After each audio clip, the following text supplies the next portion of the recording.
Ooh, take a look at this guy. He has booked a room in that hotel. So he goes into the hotel and he goes to check-in, right? He talks to that guy at the counter. That's called check-in. He's checking in to the hotel. And the customer service person at the hotel gives him the key to his room, right? So he goes up to his room and he goes into his room, but the room is all messy. It's messy.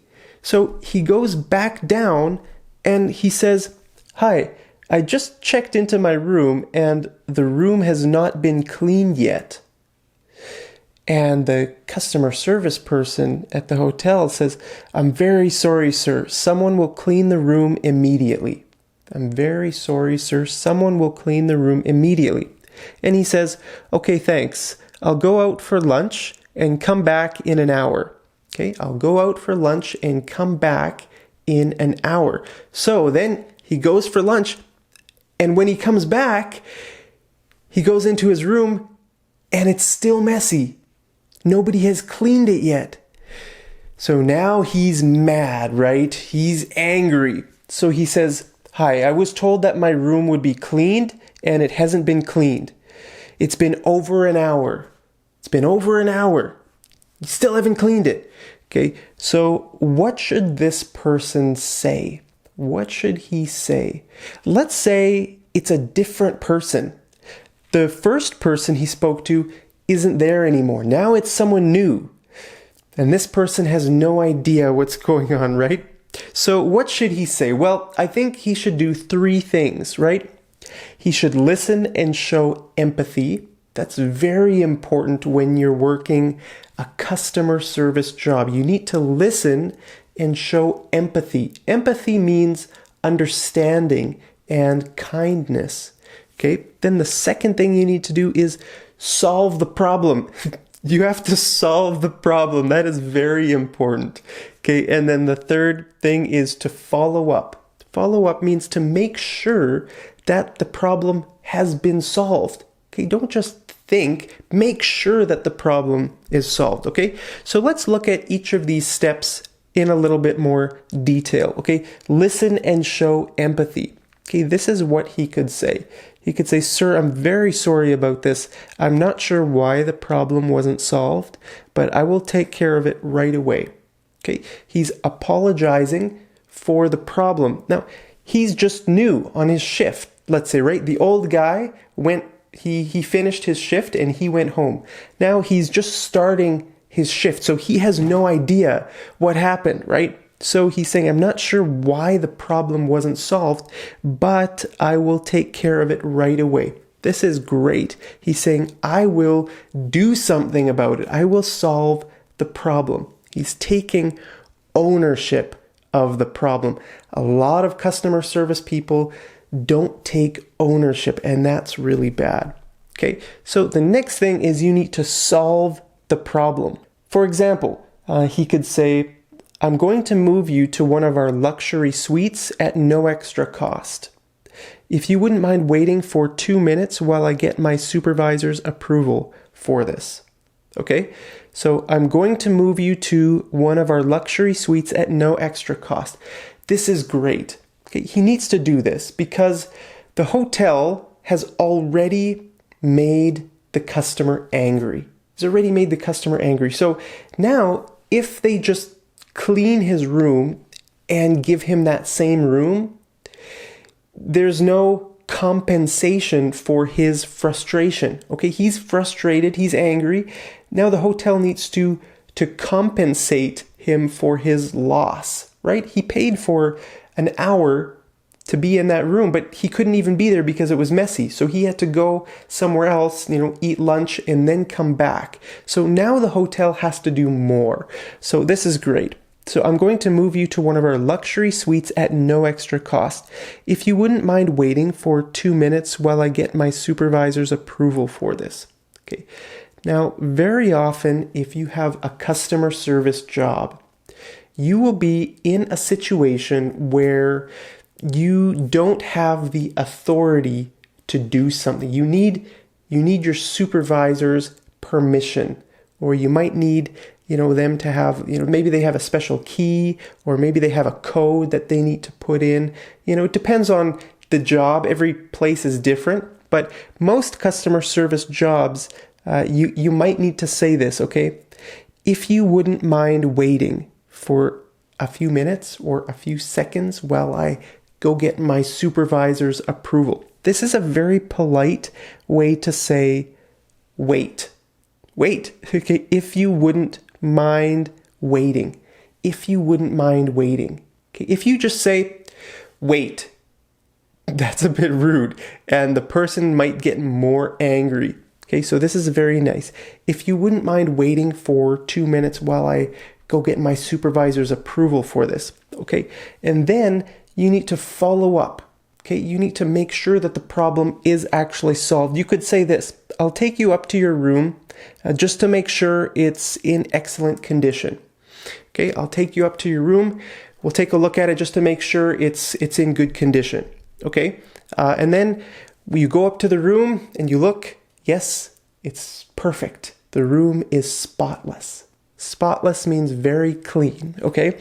So then you could say, once again, I'm very sorry for the frustration we caused you. If you need any more assistance, please come talk to me directly. I would be happy to help you with anything you need, okay?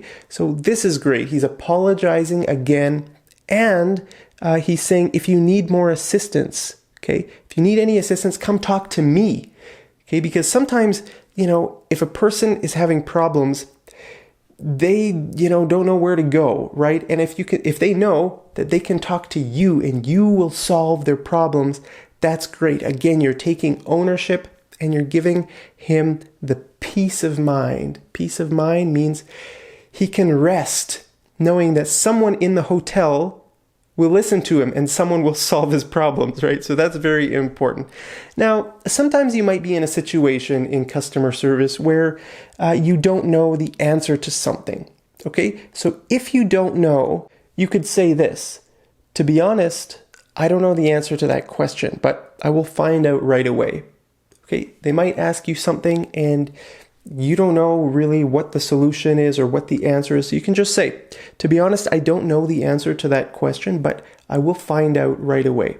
Okay, so then you find out and you figure out how to solve the problem or what the customer needs or things like that. Okay, so if you need time, if you need more time to figure out what the problem is or what's going on, then you can say this. You can say, sir, I'm going to try my best to resolve this situation. If you wouldn't mind waiting for a few minutes while I look into this. Okay, so this gives the person a little bit more time. Now you can do some research or figure out what's happening, right? So you say, sir, I'm going to try my best to resolve this situation. If you wouldn't mind waiting for a few minutes while I look into this. Okay, then you look into the problem and then you get back to him. Okay, so this is very important if you need some more time. Okay, now what do you do if the customer is getting loud? If there's an angry customer, sometimes angry customers get loud. They start yelling, shouting, right? I don't know, whatever they say, they might start swearing. Okay, so if this happens, you can say, sir, please stay calm while we resolve this situation. Sir, please stay calm while we resolve this situation. Okay, please stay calm. Okay, you're being nice. You're trying to help him. Or you can say, sir, we're trying to help you. We're trying to resolve this situation. Please stay calm while we figure this out. Okay, so you need to stay calm too. If you get mad, he's going to get more mad, right? So it's always good to use the word sir as well. Sir is very respectful. If it's a man, if it's a woman, you can say ma'am. Okay. Ma'am, please stay calm while we try to resolve this situation. Okay. Now, if the person is not, getting calm, if they're getting louder, or if it's getting to be a worse situation, then you can say, sir, please calm down or we will have to call security. Okay, "Sir, please calm down or we will have to call security." So now you're giving him a warning, right? If he doesn't be quiet, you're going to call security and they might come and take him away, right? So that's the worst case scenario for customer service. If a customer is getting loud or violent, maybe, I mean, you might need to call security, right? That's really bad. Now that reminds me of the situation on United Airlines. Remember that? That wasn't too long ago, where United Airlines oversold one of their planes, and there was a guy on the plane, and they said, "You have to get off the plane." And he said, "Well, I paid for this ticket. Like, I'm going to fly. I need to go home. I need to work," whatever. And so in the end, they called security and they had to drag him. They had to drag him off the plane. That is insane.